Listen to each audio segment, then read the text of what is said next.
speaking for the board, I would like to thank you very much for past months of service as acting TA, working closely with the board and doing a superb job keeping the town running. As an example of what our town employees rally to the cause when there is a need. I think we didn't skip a beat during this whole period of time. In fact, I think we've got a number of things accomplished. And to that we owe it to you and your effort. Well, I thank you for your confidence and your compliments, but obviously your words are shared with all the employees of the town who truly did step up to fill the holes and move along. Mr. Dean? Yes, I would echo everything the chair has said, Dave, and I do agree. I think all of our employees did step up, but they had an excellent leader in you to guide them in which direction to go, and thank you very much.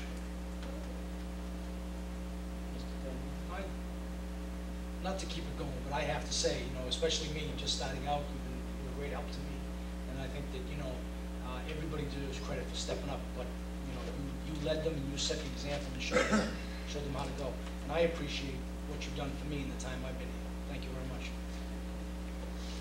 Okay, Go ahead, you could say I'll echo it a little bit more, but I also want to take a little different tack on it because I've been getting an awful lot of feedback from town employees who really appreciated Dave being at the helm and felt as though that they were truly being listened to during the time period. They were asked their opinions, they were asked for their advice, it was taken into consideration, listened to.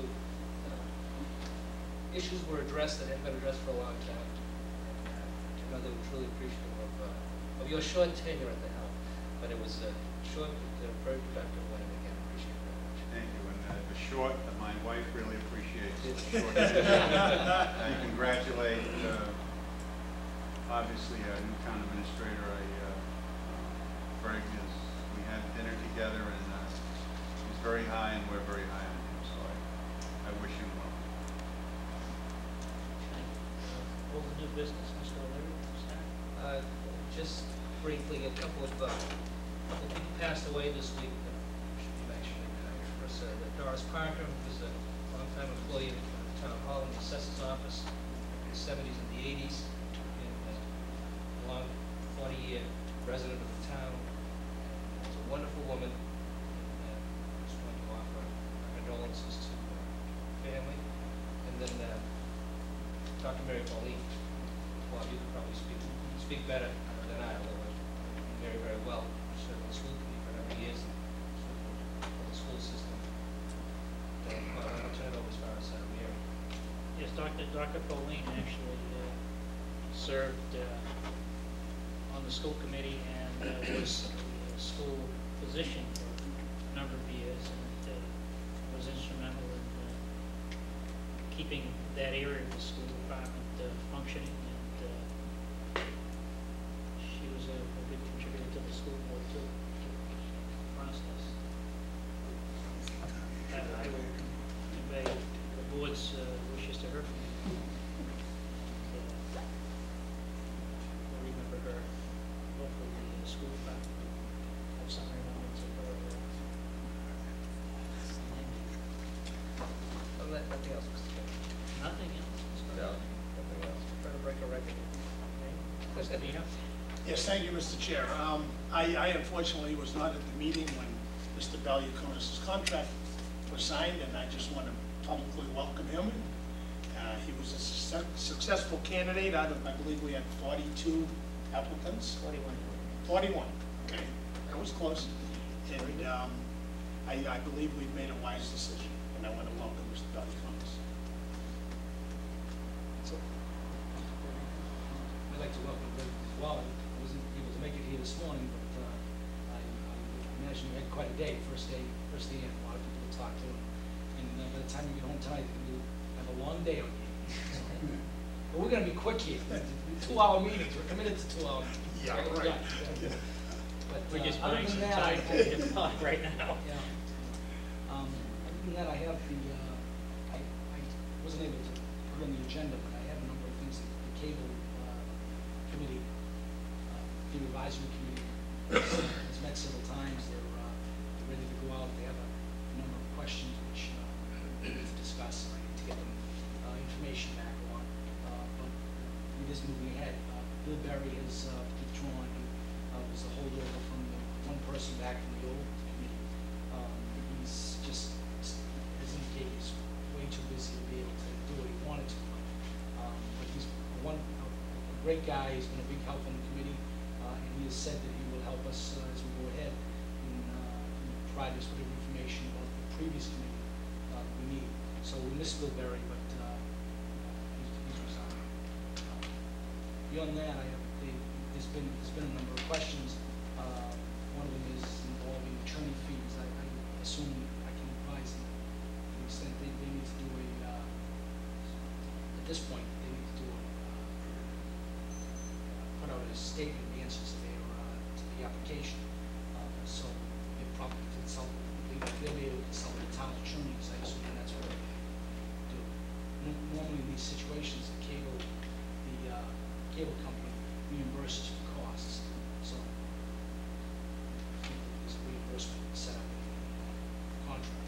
If they need support from the town attorney, we should request it through the town administrator to coordinate that. That's fine. Mr. Hamlin, regarding Verizon and their letter of the application, we moved that, do we have any idea what their schedule is now, what's next?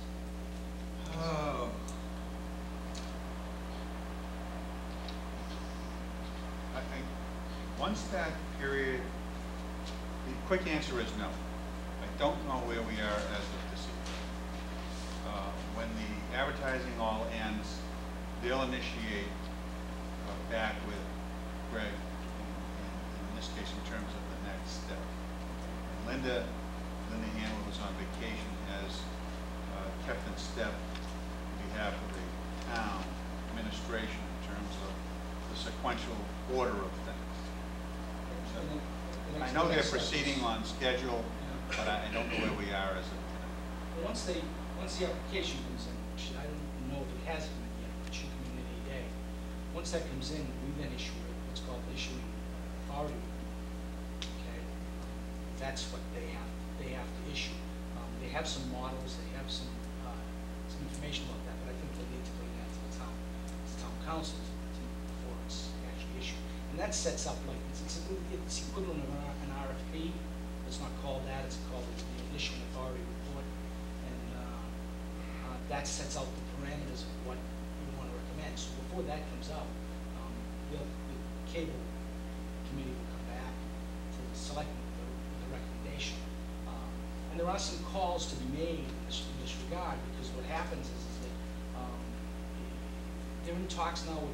We're talking to other towns about how they're handling the same situation. It's not a unique situation to us, but the situation is that Verizon is coming in now, all right, looking for a cable contract, but Comcast cable contract expires in January of 2008. Okay, and ideally for some of the things that we want to do, and other towns are doing it the same way, is that you want those to coincide. Okay, because one of the things we're discussing the idea of going to a franchise fee rather than do in the past what we went to Comcast for was a dollar amount. So they said, give us, I think Comcast, the last contract, gave $100,000 over 10 years. Okay, but now we're talking about this. I don't want to get too far into what they're talking about. The idea is if you go to a franchise fee, it doesn't work unless they're both on a franchise fee. Otherwise, you're only getting the Verizon customers, and Comcast gets something else. So one of the questions they have that I have to figure out the answer to is whether we can open the Comcast contract now. Okay, meaning it's 2008, can we open it up early and start talking to them early, and talk to both at the same time. So that's why you wanted the attorney to review the... Well, that's one of the questions, yeah. That's one of the questions is that the attorney asked when we can open that, how exactly we do this. Verizon a 2-year contract and wait. There's a lot of questions like that that need to address. Mr. McConnell, I'm not sure that the process of any discussions with that you mentioned, Steve, but currently Comcast has the cable rights. Verizon is rolling out and operating in a number of other towns, Fios, which is a fiber network, and they're offering high-speed internet at competitive or better than competitive prices. And you come before the town wanting to offer cable TV services, which would result in a competitive situation across that whole spectrum.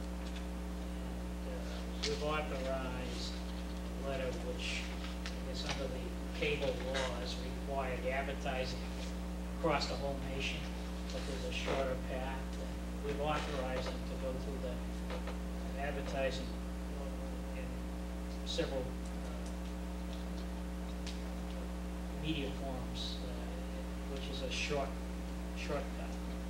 And then they'll be coming back with proposals, and then we've got to negotiate some kind of deal. So that's something that I think is fairly important, that requires some of your attention and support of the cable committee, as they work their way through and need to determine just what it is we need. I think that probably there ought to be a meeting with the Information Technology Committee too, associated with what they've looked into in the past and what they might think from internet and infrastructure, data communications from the buildings point of view. Maybe that should be negotiated with Verizon. Yeah, there's a common member on the IT committee, which is your committee. You know, it's actually a committee that answers to you. The IT committee and the cable committee, and that's Theo. I'm sorry. Theo, last name. Theo, what? Philiopolis. Philiopolis, yes, I'm sorry. But Theo's on both committees, and he's going to set up a common meeting for the groups to talk, because I think a lot of what the IT committee is doing is coming out of some of the advantages we got out of the Comcast contract, which is the connection with the buildings. That's all part of what they do. So part of what we want to put in the IAR is dependent upon what the IT committee needs as well. So it's trying to serve both needs at the same time. So I think they're at the point now where they have questions, which means they've done a lot of work. They've done a lot of work to come to this point to get questions. But they do have, one of the questions has to do with, as well, Bob, that I'd like to mention is they're wondering how the money works, where the money goes. Does the money go, any money that comes out of the contracts just goes into the general fund, and then comes out of the general fund? And that's what I was going to advise, because that's the right answer, isn't it? I don't know what the answer is. Yeah. I mean, normally things like that would do that, but there may be cases where that's held out for special services. I'm trying to figure out the answer to your question. Okay. Just one more thing about what we're doing. Just and maybe Dave can comment, but I just want to compliment the Public Safety and Public Works Department as a result of the storm this Friday. And quick reaction, of course, quick storm, but quick reaction. But Dave probably brings up to speed as to where the damage was and how quickly they were able to react. But they'll be congratulated for swiftness and responding. I guess there was one fire incident too. Yeah. I thank you for that. Maureen, I hope you get it for an attaboy on the Public Works crew and public safety. The microburst came in about 4. The crews were out at 4:30. By 10, all the highways were open. They were safe from the trees, from the wires. Our MLB worked in conjunction with the town forces as well. A lot of the services were still down, of course, right through the weekend. That's where most of the damage was. It appeared that it came down just after St. Teresa's, paralleled really Winter Street, each side behind those initial properties. One tracked off towards Central and kind of dissipated thereafter, and the other one tracked out a little southeast to Mount Vernon and Park Street East, and then